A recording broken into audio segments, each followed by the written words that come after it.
Hello everyone, I'm Andy, And I'm Mark. and you just missed Mark naked on screen, Not quite. but almost. Is there a demand for slightly old middle-aged men on OnlyFans? There's a demand for anything. If you can think of it, someone will pay for it. Really? It's ridiculous.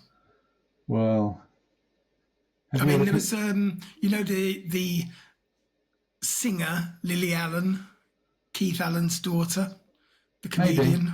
Maybe.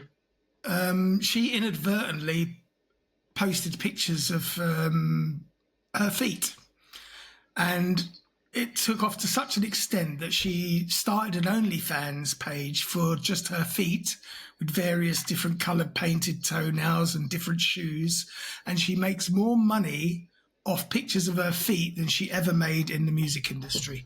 Yeah, but is that a reflection of her success in the music industry? She wasn't unsuccessful. Really?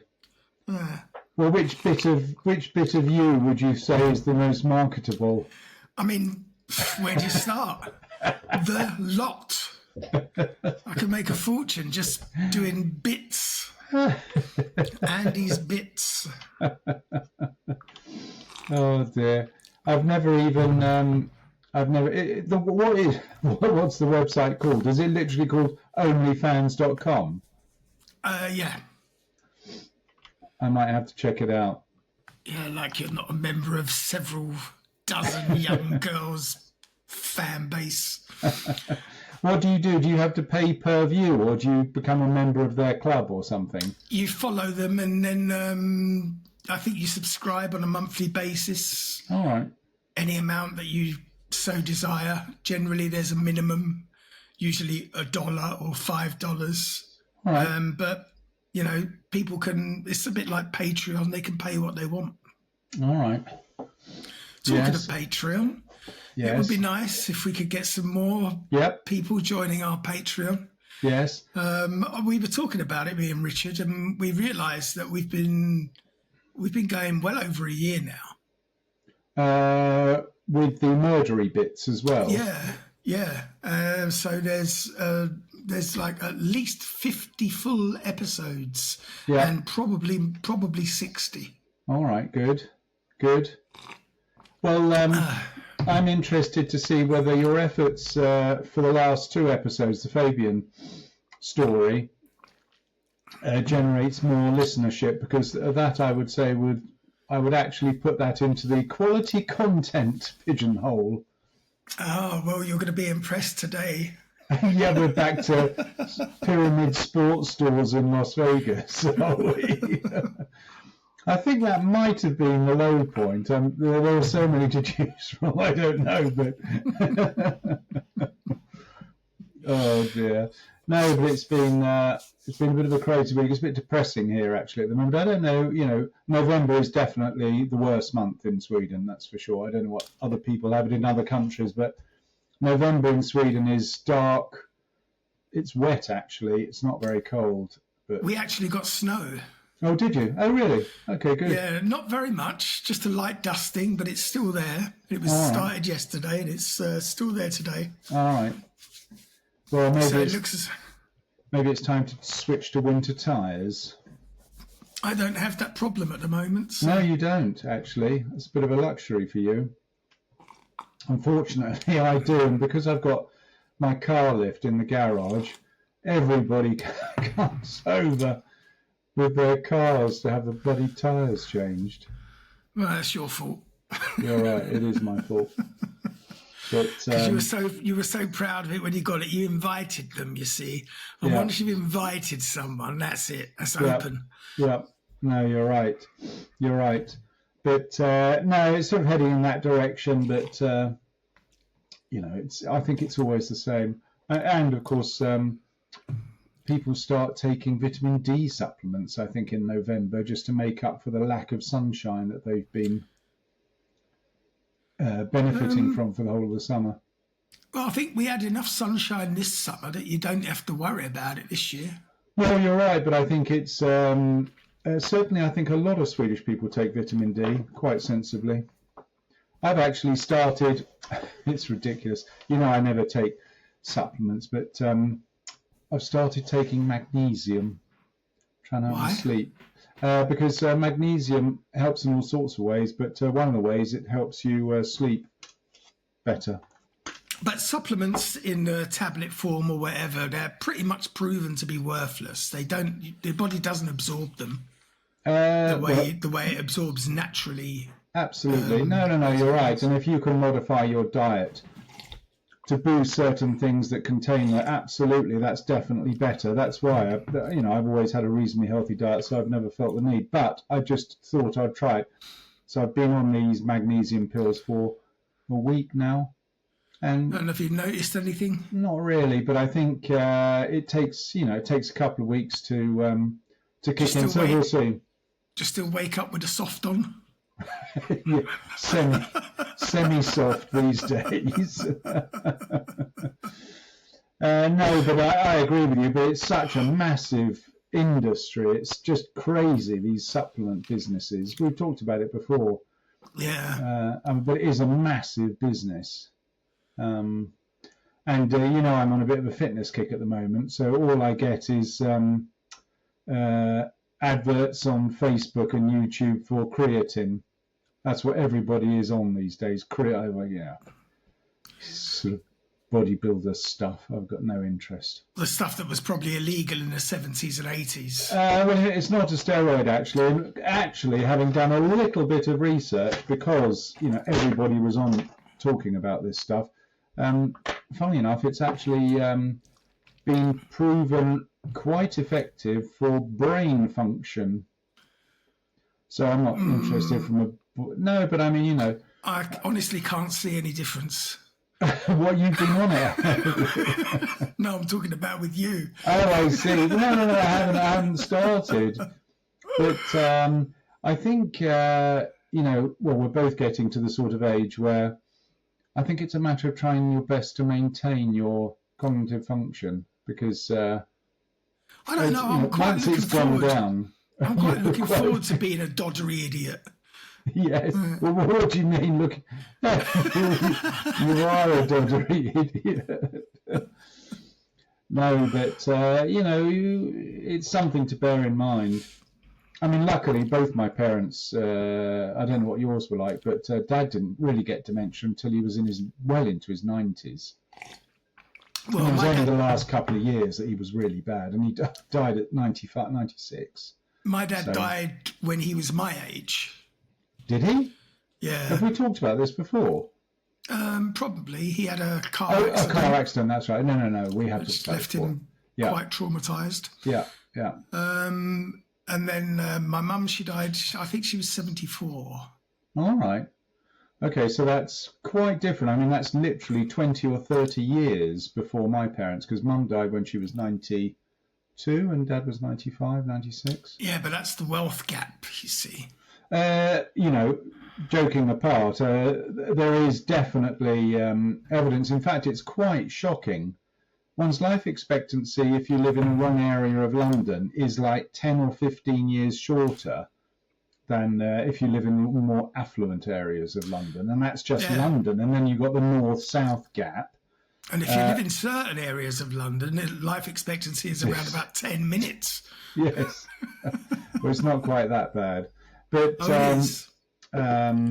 no, it is absolutely shocking, the economic impact of longevity. It's, yeah. But talking of economics, yes, I see your favourite president is going to sue your beloved BBC for $1 billion. Well, and quite rightly, because what they did was fucking disgusting. Yes, I think it goes back a long time, though. Yeah, but the only the thing is, Trump doesn't watch the BBC. He only found out about this when Farage told him a little while ago. Yeah, yeah. So well done, Farage, because I hate the BBC. I know you admire it and adore it, and you think it's a national treasure, but it deserves an opinion. It deserves to go down the toilet. It is a fucking cumbersome Neanderthal, which has basically drained and put people in prison, but drained the British public for way too long, giving us their biased fucking news that we have to actually pay for without any choice. And it's about time it was brought to its knees. When was the last time you paid towards the BBC? Oh, I avoided my I avoided my licence fee 100% of the time, but for very good political reason. I refused to finance that fucking propaganda. And the propaganda, what was their leaning? What was their leaning that... what the hell? Hang on. They're Guardian reading fucking left-wet liberals, aren't they?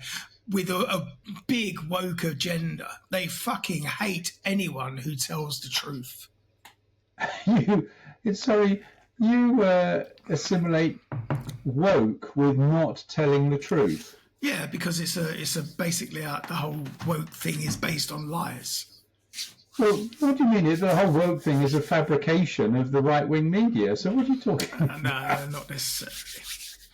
Anyway, I agree. And what's surprising about that particular story was that there was so much blatant encouragement to the rioters without them having to edit the speech. I don't know why they edited it to enhance. It was already bad enough. So they didn't change the message. They did a little bit. Not really, no. I mean, he was encouraging people to write, even if you listen to the whole thing. So I don't understand it. I don't understand why they did it. And, you're right. Now, the BBC Director General has resigned over this, quite rightly. And the head of news editor, whatever her name was. Quite rightly. Do you know they actually employ a company called Verify?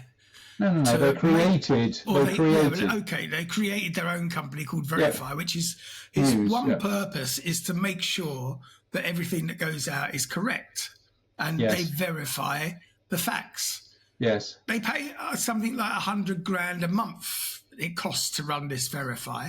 Yeah. There's a saving right there.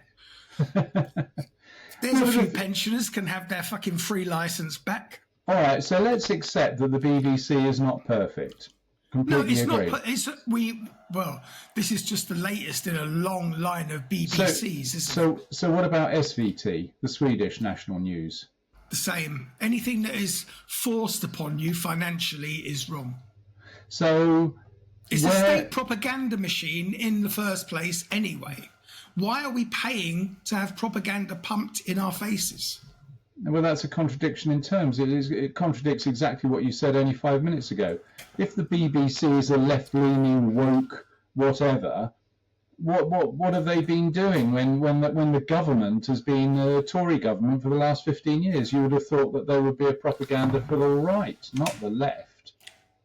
Well, they did have Boris Johnson on the news every day for like 20 years. Oh, exactly. So how can we be a left-leaning woke organisation? Well, because Boris Johnson was generally dangling off a fucking zip line because he was too fat to zip. Anyway, so my simple point is I completely agree that these news agencies are flawed to some extent, but they're not as flawed as InfoWars. That isn't an excuse to keep them going. Of course it is. They're supposed to be held up as like the moral high ground. It's not the moral; it's the news reporting high ground. Yes, but morally, they should be reporting the news, not making it up. So you would more rely on Sky News or even maybe Fox News. I would take this finger and I would press the red button on them. I would fucking destroy the BBC. Yeah, but I would dismantle it completely. Yeah, but you're playing into the hands of the likes of Elon Musk and Donald Trump. No, and anyway, yes, you are. Anyway, this is how stupid the BBC are. The Director General and the head of programming fucking resigned before they carried out their coup d'etat. What they should have done is edited Donald Trump's rant so that on the news it said, "I'm going to sue the BBC for £1." Look, you've got to declare your position in this regard. The reason why you hate the BBC is for one reason and one reason only. And that Jimmy is, Savile. I was going to say, you didn't get onto Jim will fix it. You didn't get onto the programme that you... It is related to Jimmy Savile, but it wasn't that I didn't get on to Jim will fix it. It's the whole fact that the BBC as an entity covered for him for 30 fucking years. Your whole life has been ruined because you didn't get onto Jim will fix it. I'm not bitter. Anyway, I think these organisations should continue to exist under better steerage. Is that the right word? But I mean, it basically needs taking down to its foundations. Get rid of these gold-plated pensions. Get rid of these fucking jobs for the boys. Get rid of this who hasn't had a go at being DG. It's just nonsense. So get people in who actually know what programming is, and get rid of all this nonsense about, oh, we haven't had a black Queen of England in one of our dramas. Let's do that. It's just bollocks, mate. You're just going off on a rant. You should join the Reform Party, mate. No, but don't. If you're going to make, Black Queen got to do if with you're going to anything.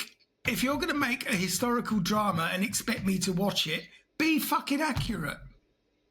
What the word drama normally means it's fictitious to some extent. Otherwise, it would be called a documentary. Are you saying that it's hard to make?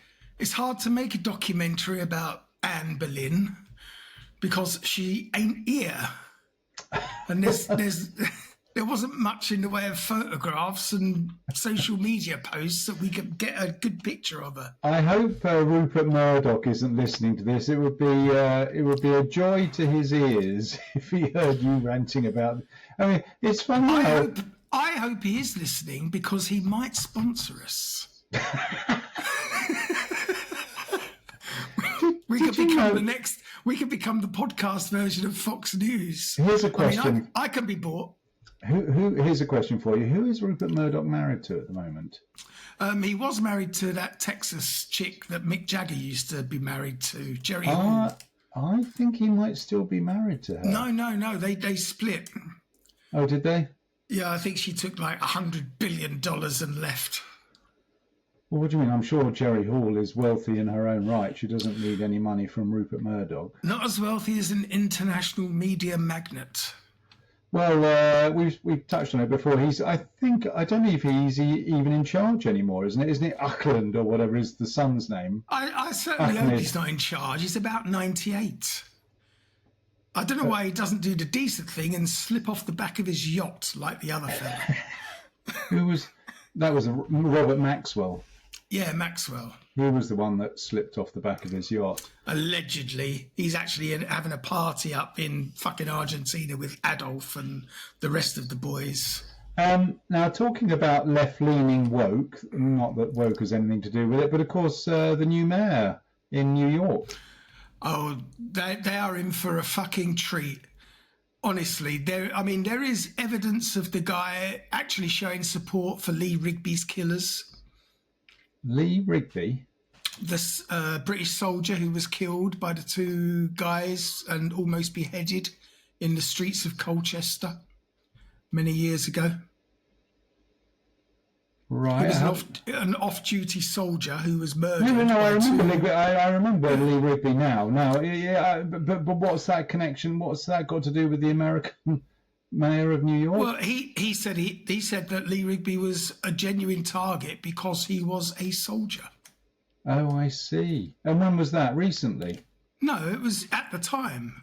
Just because he's the mayor of New York now doesn't mean he didn't do anything before. No, of course, all right. So, but surely that would have come out, or is that what you're saying? It has come out. It has come out now. But the thing is, that kind of ideology doesn't fucking change, and they're in for the same ride that Londoners are in with Khan. They are going to regret the fuck out of electing him, the mayor. What do you mean they've elected him 3 times? Well, what are you talking about? Khan has been elected 3 times. Yes, only because he does a good job. Oh, fuck off. Only because your average white English person is too lazy to go and vote. That's the only reason he's been elected. Don't start with he's done a good job. What has he done a good job with? Exactly. His fucking knife crime has quadrupled. Down. Oh, down. Where are you reading The Sun? Knife crime is not down in anyone's statistics. It is in the last 2 years. No, it isn't. It absolutely isn't. Every day there's knife crimes. The only area of crime that's up in London in the recent history is mugging, telephone thefts, which has gone ballistic. He denied that there was any grooming gangs in London, and now 900 cases are being reinvestigated because they were covered up. He's not a good mayor. He's not doing a good job. And you really, really need to research what he has achieved and what he has not achieved before showing support. You normally tell me that I'm on the wrong side of history or the wrong side of the argument. But when it comes to Sadiq Khan, you are definitely on the wrong side. All I'm saying is he couldn't have done that bad a job, because if he'd done such a terrible job, even lazy, apathetic white people, as you described them, would actually be motivated to get off their arse and vote. Look, I've asked my brother that very question. I've said, look, if you, because he hates Sadiq Khan, I said, but you live in fucking London, do you vote for the other guy? He goes, nah. Well, there you go. I mean, you can't argue with that kind of logic. You're right, you can't. But what amazes me is when they were having the debate, who was he up against? Kumo or whatever his name was? No idea. It doesn't matter because unless the guy has got 4 million followers on Instagram, he's got no fucking chance. Because you can't get people off their asses to vote for the mayor of London. No. I'm talking about the American guy now. I can't remember his name. The American new mayor. He just came across as a completely normal guy who just spoke what he thought. So did Khan when he was in the running for the first time. Fucking devious little migrant motherfucker. Oh dear, Andy. Well, it's not good doing it on a Wednesday morning because you've definitely got to be in your bonnet. So this, bearing in mind he has been in power 3 times. So what have they introduced Sharia law in London, or have they made all women wear burqa? Sharia law absolutely exists in the UK. There are Sharia courts in the UK. Yes, to deal with domestic disputes within the church. They should not be allowed. Why are they allowed to have their own fucking courts? What do you mean the Catholic Church has had rules on marriage and divorce for years? They certainly do not hold court and make judgments. Of course they do. No, they do not. What are you talking about? The Catholic Church doesn't allow divorced people to get married. You have to get special dispensation for that. What is that if not a special rule? That's a rule. What's that got to do with English law? That is not dealing with a domestic dispute. A domestic dispute. You can't get much more domestic than divorce. We're getting nowhere here because you're not gonna. You're doing that fucking wanker from LBC on me. Well, actually, just asking you simple questions. No, because you're not listening to my answer and you're not accepting that I am answering it. Telling you can't get married after you've been divorced is a Catholic thing. It's not a rule of law. No. Because Sharia law is not a rule of law. If you're a Catholic and you want to get married after being divorced, you just go to the fucking registry office and get married. There's nothing the church can do about it. Yeah, but as is the case in Sharia law. No, the Sharia law isn't recognised under law. But it is recognised by the people who are under the Sharia law. Well, as the Catholic law is. No. You were brought up a Catholic. You weren't allowed to spill your seed. Don't you remember that? All of that when you were young? I spilled it this morning twice already. I don't care. Exactly. Anyway, we've been ranting on for way too long. We've got stuff to You've talk been about. ranting on. I've just been making perfect sense in a calm and reasoned manner. I was fine until you came on.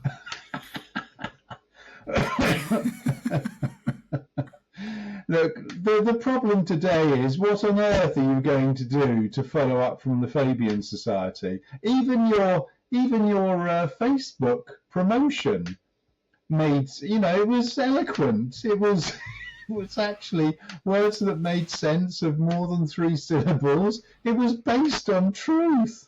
That was well, I seem to have more time on my hands since I stopped working, and it shows in my production. Definitely. Well, all I would say is well done. That was remarkable. I do need to check my phone quickly because today's subject was suggested By Luke. Well, I'm just going to check.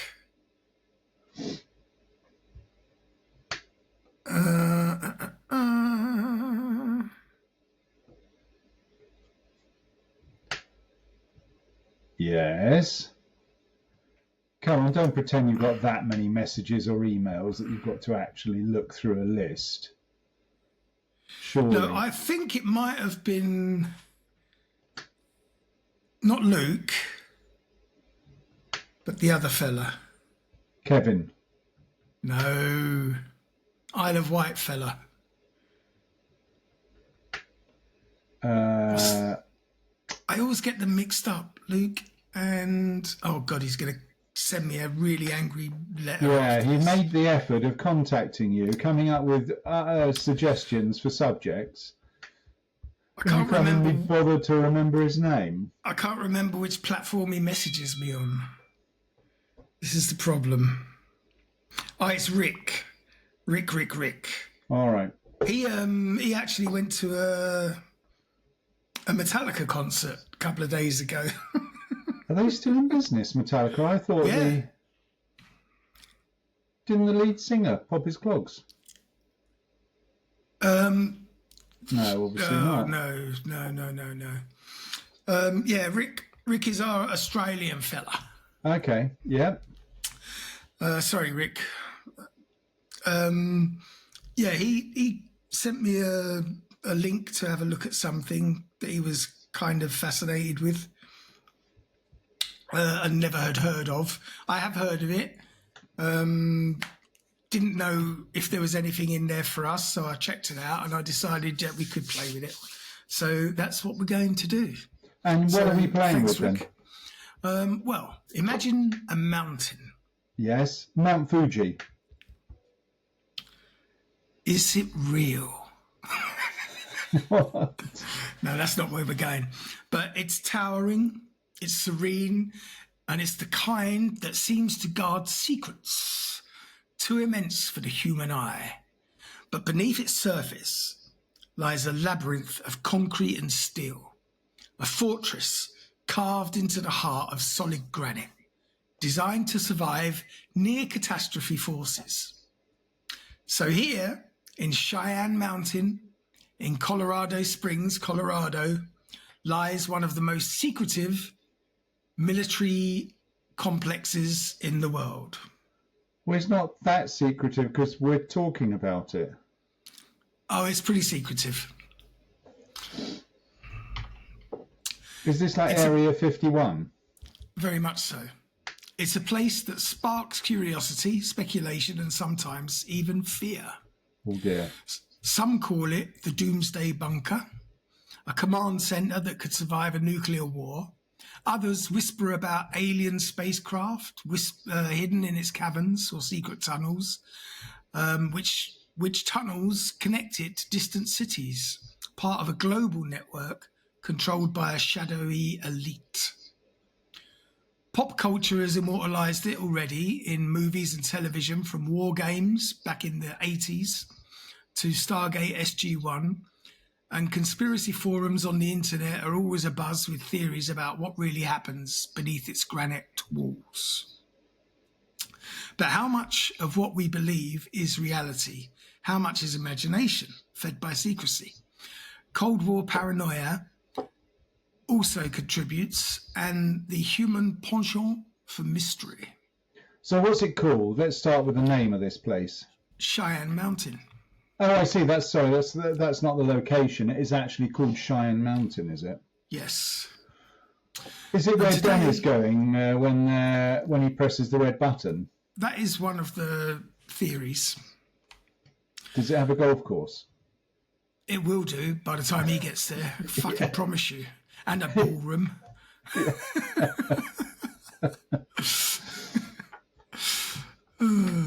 So today we're going to descend into Cheyenne Mountain. We'll explore its history, its engineering marvels, and the most persistent conspiracy theories that surround it. We'll try and separate fact from myth, and along the way, we'll uncover why this one facility has captured the public imagination for decades. So take yourself a big deep breath, strap in. As we journey into the mountain, remember what you hear may be stranger than fiction, but it is grounded in truth. So the story of Cheyenne Mountain began in the late 1950s, a time when the Cold War gripped the US and the rest of the world. Hoover. The threat of nuclear war was not theoretical, it was palpable. It was measured in missile silos, bombers, and radar stations that stretched across North America. And it was during this era that military planners conceived the idea of a hardened command and control center, one that could survive near catastrophic events, continuing operating and ensure that the United States and Canada would not be left blind to missile attacks. And that idea became the Cheyenne Mountain Complex. Construction began in 1961. My birthday. Cost, your birth year, anyway. Birth year, yeah. At a cost, believe it or not, of approximately £142 million. Really? Or dollars? A staggering dollars, yeah. A staggering sum for the time. The engineers and workers tunnelled into solid granite, blasting and hollowing out over 600 meters of mountain, 3 stories high, creating massive caverns to house 15 buildings. And they weren't ordinary buildings. 13 of them were 3 stories high, 2 were 2 stories, and all of them were mounted on over 1,000 giant coil springs. And these springs weren't for decoration. Springs? Or for fun. Yes. Doing, doing, doing sort of springs, or water springs? Exactly. Doing, doing, doings. And they allowed the structures to absorb shocks from potential blasts or earthquakes, a testament to Cold War era engineering ingenuity. I hope they had some dampers on those springs, or it'd be pretty uncomfortable. Well, the springs themselves are the dampers, aren't they? No, they're not. No, springs just absorb the resonance, but dampers kill the resonance, so they stop. It's like a spring on a car. You can't just have springs on cars. But that would make it much more fun. That would make it much more fun. You're right, and vomit-inducing, I would imagine. That's ridiculous. That's bollocks. They built houses on springs. Yes. Why is it ridiculous? If you get a missile hit on your base and the whole thing shakes, of course you want your house on springs. I suppose so. Maybe they do that. Yeah, maybe they do that in earthquake areas. You're right, actually. Well, that is earthquake proofing, isn't it? Yeah. So Cheyenne Mountain became operational in 1966, serving as a command centre for the North American Aerospace Defence Command, better known as NORAD. Its mission was clear. It was to detect incoming missiles, monitor airspace, and ensure continuity of command in the event of war. The complex included radar monitoring, communication systems, and operations centres, all designed to maintain the flow of critical information, even under extreme circumstances. And secrecy was integral. That's why we're talking about it. Few people, mind you, bear in mind, this is 80 years ago. Few people outside the military knew the true extent of the facility, its underground location, massive blast doors, and reinforced granite walls ensured both physical protection and a sense of mystery. And from the beginning, the mountain captured the public imagination, not just for what it did, but for what it might be hiding. Now, Do you remember the movie War Games? Yes. And that was, weren't they supposedly in this place? Yeah, I did say War Games. I did say War Games at the beginning. No, the film War Games. Yes, I said it was in popular culture. Oh, right, such as the film War Games and Stargate SG-1. That's right, you did. You better get that magnesium going because...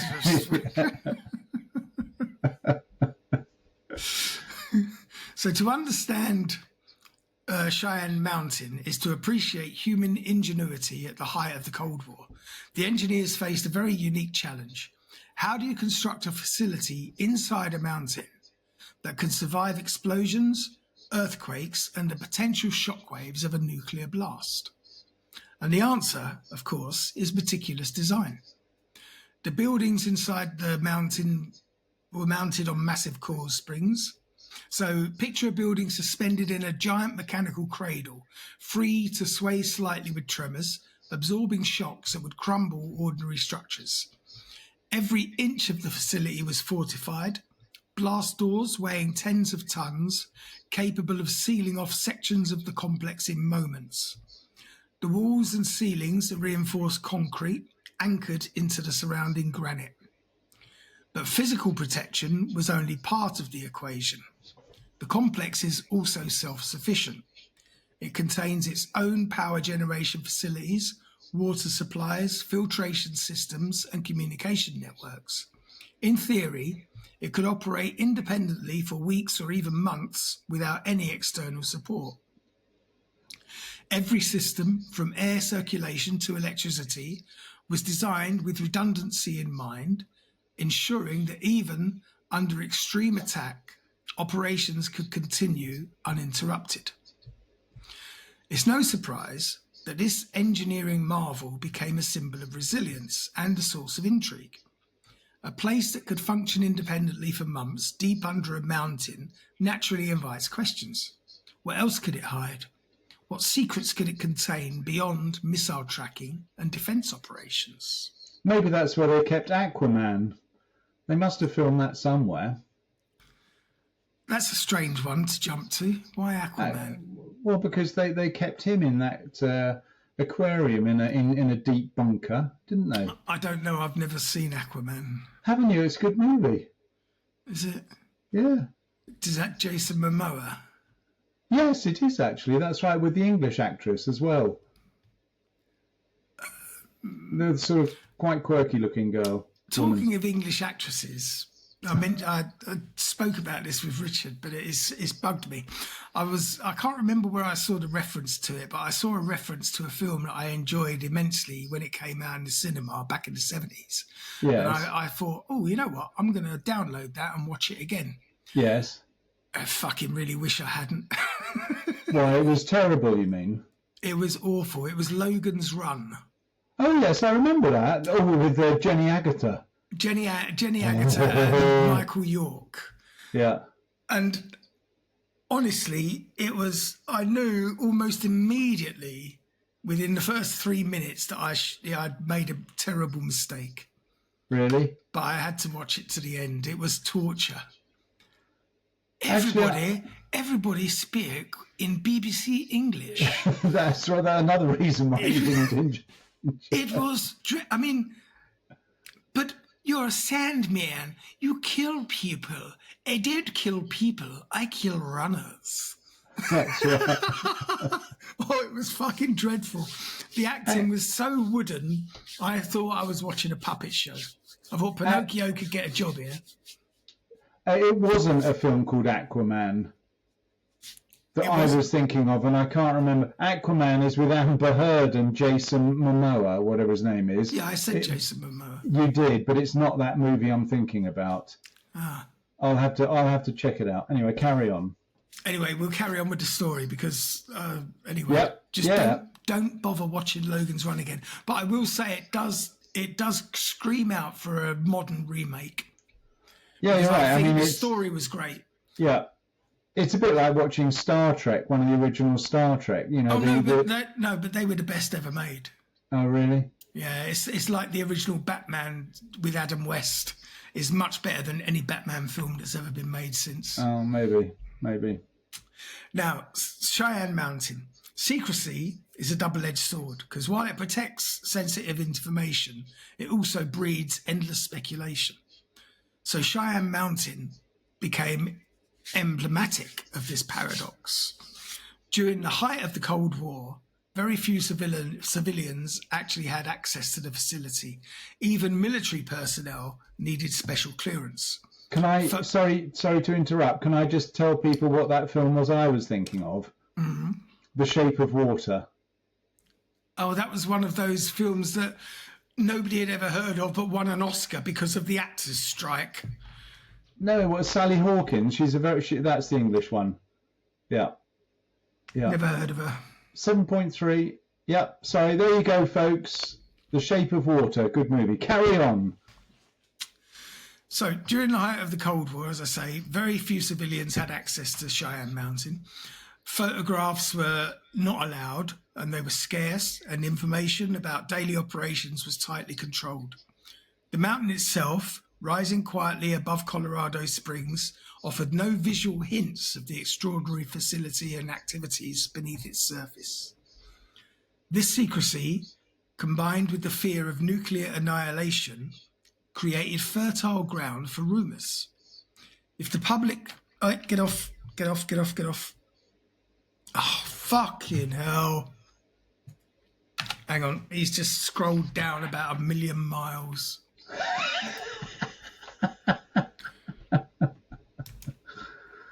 Oh, dear. Oh. Are you back? Yeah, I'm sort of getting there.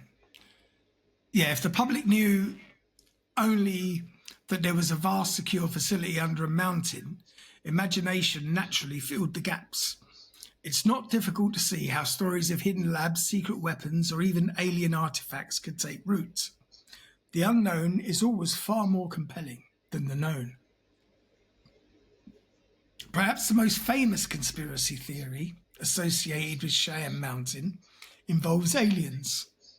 Some claim that the facility hides extraterrestrial spacecraft, technology, or even living beings. Yep, we like that. And this idea has roots in the UFO craze of the 50s and the 60s. Across the United States, sightings and reportings of UFOs captured public attention.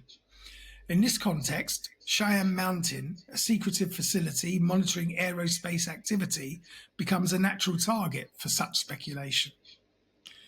Pop culture amplified these beliefs. Films like War Games and Stargate SG-1 portrayed the mountain as a mysterious, otherworldly hub. Books and documentaries hinted at clandestine experiments, and forums online buzzed with inside knowledge and speculation about alien tech. But what does the evidence say? Public available information, including NORAD's declassified documents and guided tours. I doubt they're very guided or very Tory. I think they're very guided, but not so Tory. Yeah. Paint a very different picture.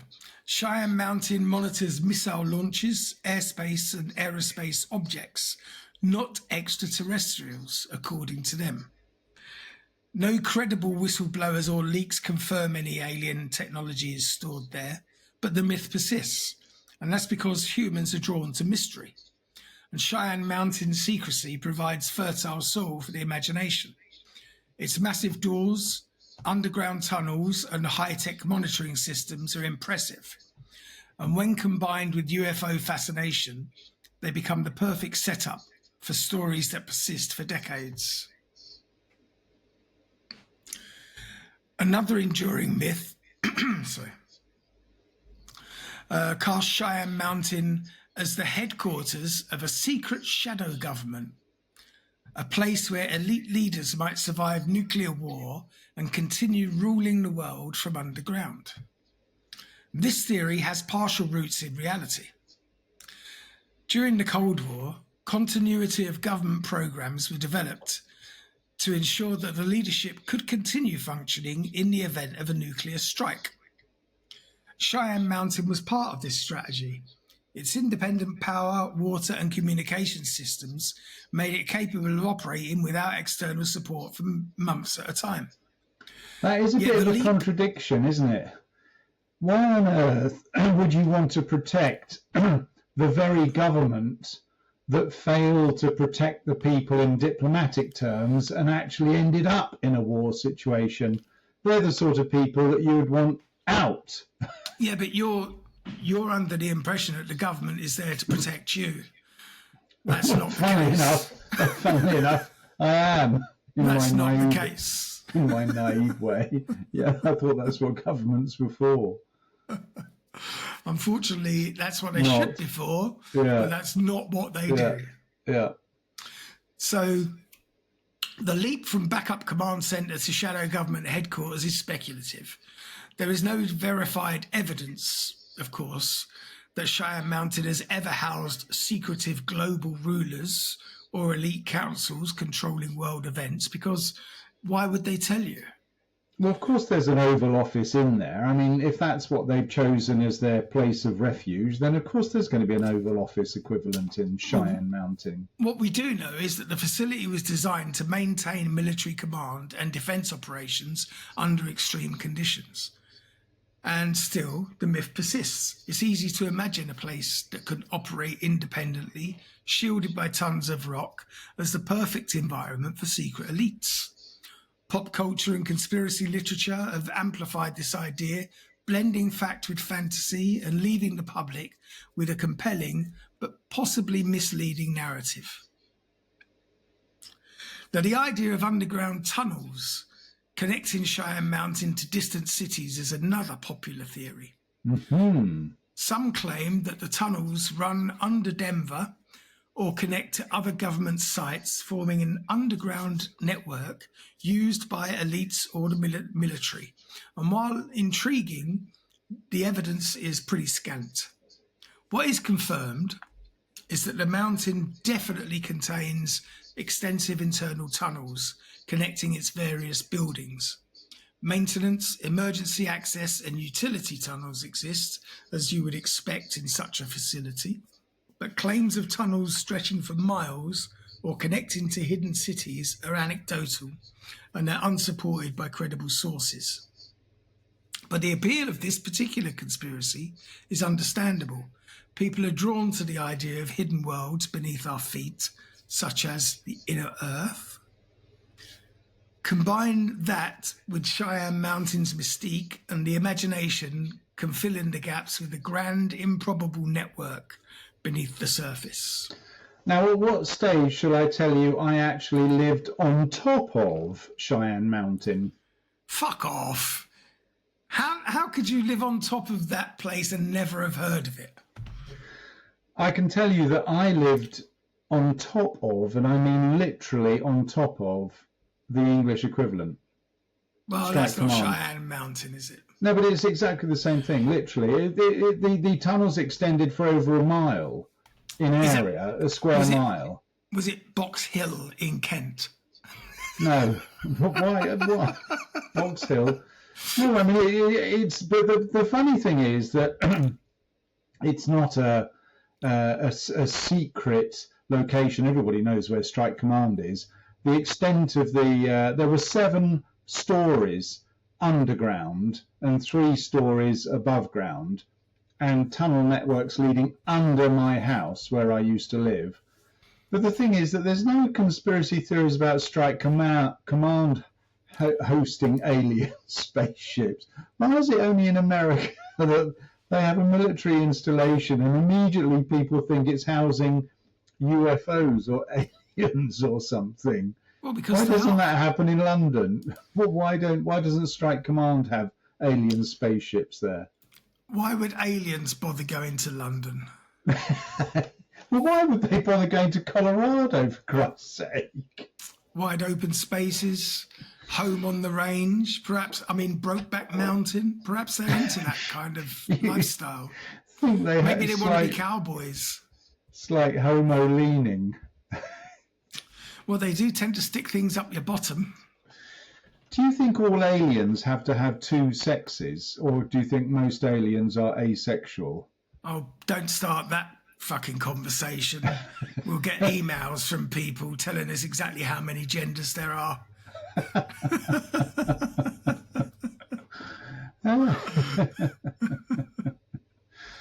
All right, yeah, carry on. Has anybody ever broken into Cheyenne Mountain to check out for aliens? Yeah.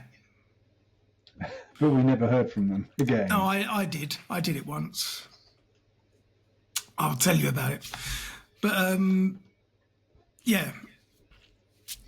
Other less prominent claims include exotic weapon testing. Oh, I thought you were going to say exotic dancing troops. Oh, well, obviously when Trump goes there, we'll have some kind of strip club. Like his party at Mar-a-Lago for, what was it, Thanksgiving or something? Fucking wanker. Taking away food stamps from the poorest of the poor and then having a $1 million party at his house. So, what a cunt. Yeah. So we're talking about direct energy weapons and mind control weapons. Again, there's no evidence to support them. There's also claims that there's hidden storage of gold, currency, or critical government assets. Some continuity of government materials may be stored, but there's no evidence of treasure hoards. But I wouldn't be surprised if there was a big room full of gold bullion, because natural human greed. There's also unverified rumours of secret technology development. Classified programs exist, but they're military and not necessarily fantastical. The common thread here is secrecy. Anything classified can become the seed of a story, especially when it's under a mountain in a facility that nobody's allowed to visit.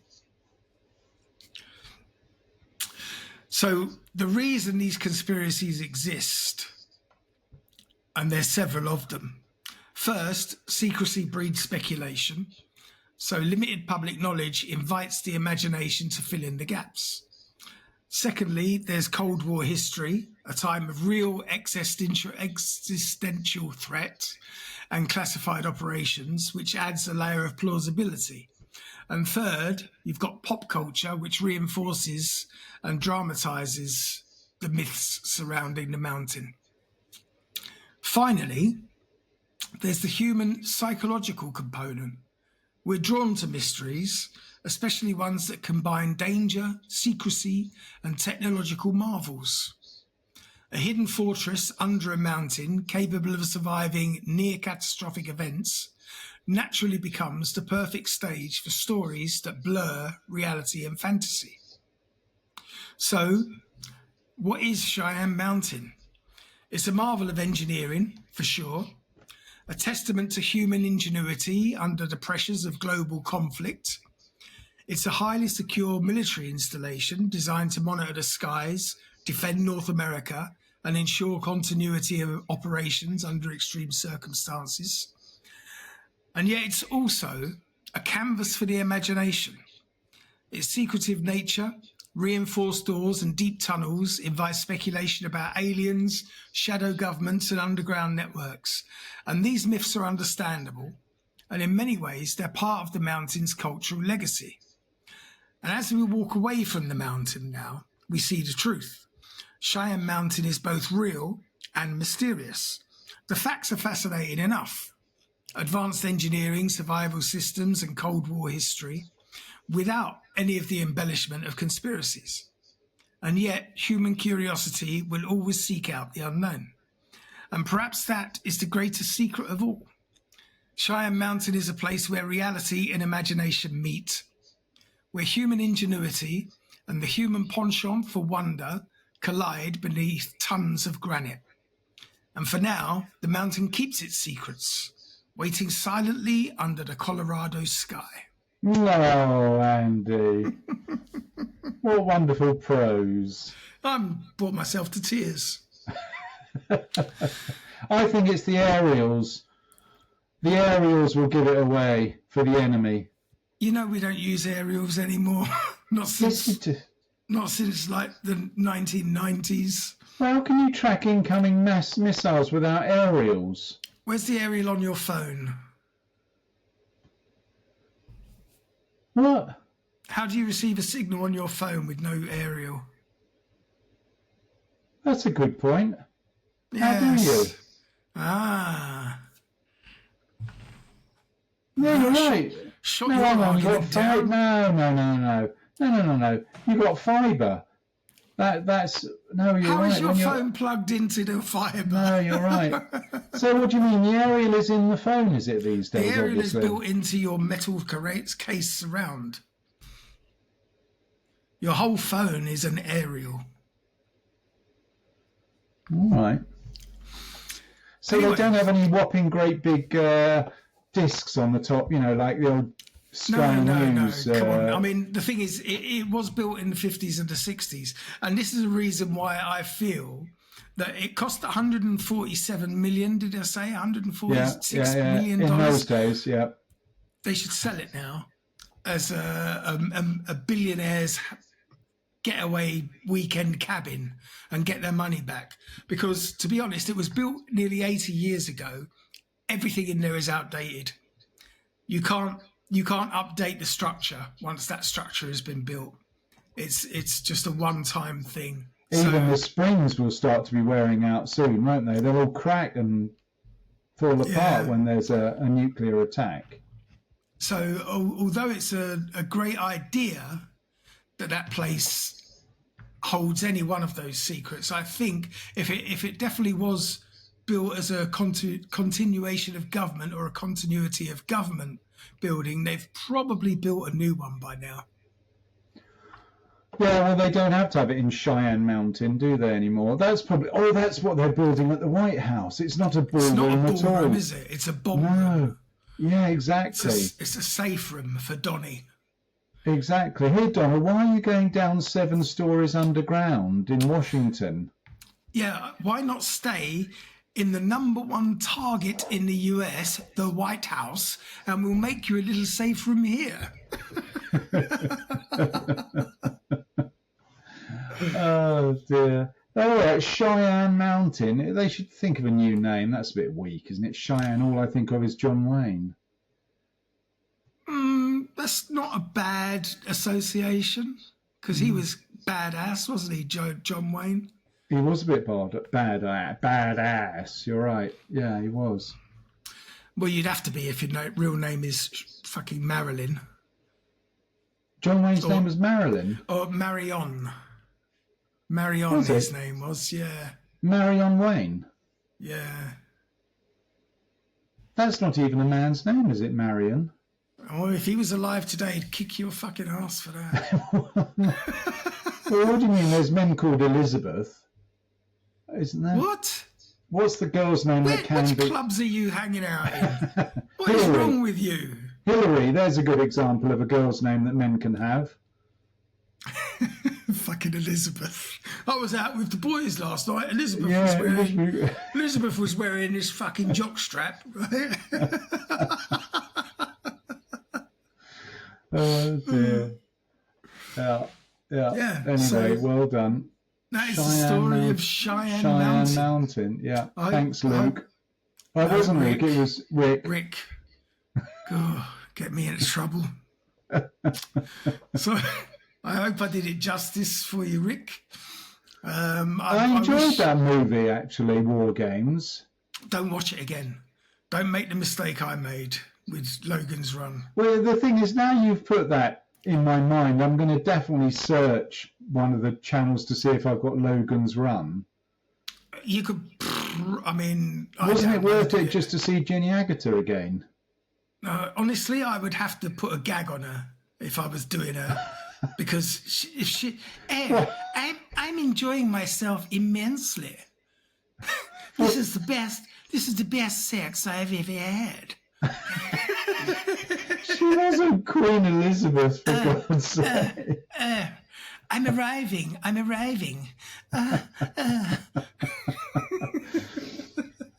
All right, quickly, the best Jenny Agutter movie. There isn't. I mean, she come was on, in The The Railway Walkabout. Children. The Walkabout. The Walkabout. Yeah, when she goes walking through the Australian desert with the Aboriginal fellow. When the film starts with the two kids in the car and the father shoots himself, and then they go and try, and they're in the middle of the bloody outback, and Don't think I've ever seen it. Yeah, haven't you? Don't think so. Oh, that's a classic. Jenny Agutter, The Walkabout. Oh, better check the name before I misguide our listeners. Did she? I'm sure. Did she still have her BBC accent in the while she was walking around in Belongamick? She probably did, actually. I mean, there's really no acting skills involved in those films in those days. Well, they didn't act. They just read lines. There we go. Yeah, it is. It's called The Walkabout. It was 1971 that film came out. Oh, that would be even worse than Logan's Run then. It gets 7.6 on Internet Movie Database. You love that Internet Movie Database rating system. I don't blame you. Well, I do. Well, I'll tell you what. Here's an example. You see that? So that is the spread of ratings. Right. If they're all together, it means it's an accurate rating. You know, that's generally what people think. The ones you have to be careful of is when there's a complete disparity. Either you get them that hate the movie, or you get them that love the movie. And normally speaking, the only people that love the movie are members of the production team who have just inundated Internet Movie Database with ratings. Anyway, Jenny Agutter, The Walkabout, that's a good one. Right. It's not action-packed, let's put it like that. Mm. There's a lot of walking involved. That was implied. Yes, it was, actually. Anyway, that brings us to the end of this week's wonderful episode. Yes, Cheyenne Mountain. Cheyenne Mountain, Colorado. Yeah. So, I hope you enjoyed it. Yeah. Join us again next week when we will talk about something equally rubbish. This wasn't necessarily that rubbish. And dress it up as something interesting. Yep. In the meantime, have yourselves a strange week. Yeah. Go and build yourselves a secret underground chamber and start a rumour that there's some alien tech hidden inside it, and see if you can make a few quid. I was going to say you'll make a fortune. Yeah. So, bye for now. Cheerio for now.